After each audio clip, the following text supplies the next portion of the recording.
السلام علیکم دوستو، امید ہے آپ سب خیریت سے ہوں گے۔ اگر آپ نے ہمارے چینل کو سبسکرائب نہیں کیا تو سبسکرائب کر دیں تاکہ اسلامی کتابوں کی تمام ویڈیوز آپ تک پہنچتی رہیں۔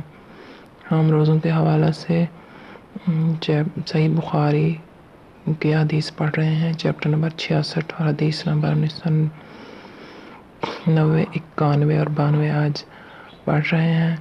شروع کرتے ہیں۔ بسم اللہ الرحمن الرحیم۔ عید الفطر کے دن روزہ رکھنا۔ حدیث نمبر 1990، ہم سے عبداللہ بن یوسف نے بیان کیا، انہوں نے کہا کہ ہم کو امام مالک رحمۃ اللہ علیہ نے خبر دی، انہیں ابن شہاب نے، انہوں نے کہا کہ ہم سے ابن ازہر کے غلام ابو عبید نے بیان کیا کہ عید کے دن میں عمر بن خطاب رضی اللہ تعالیٰ عنہ کی خدمت میں حاضر تھا۔ آپ نے فرمایا، یہ دو دن ایسے ہیں جن کے روزوں کی حضرت صلی اللہ علیہ وسلم نے ممانعت فرمائی ہے۔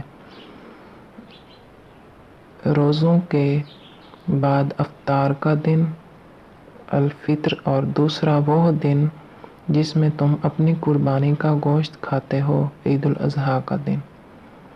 حدیث نمبر 1991، ہم سے موسیٰ بن اسماعیل نے بیان کیا، ان سے وہیب نے بیان کیا، کہا کہ ہم سے عمرو بن یحییٰ نے بیان کیا، ان سے ابو سعید خدری رضی اللہ تعالیٰ عنہ نے بیان کیا کہ نبی کریم صلی اللہ علیہ وسلم نے عید الفطر اور قربانی کے دنوں کے روزوں کی ممانعت کی تھی، اور ایک کپڑا سارے بدن پر لپیٹ لینے سے اور ایک کپڑے میں گھونٹ مار کر بیٹھنے سے۔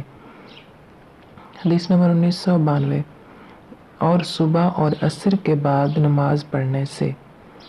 آج کی ہماری ویڈیو یہاں پر ختم ہوتی ہے۔ ہم اپنی اگلی ویڈیو کے ساتھ آپ کی خدمت میں حاضر ہوں گے۔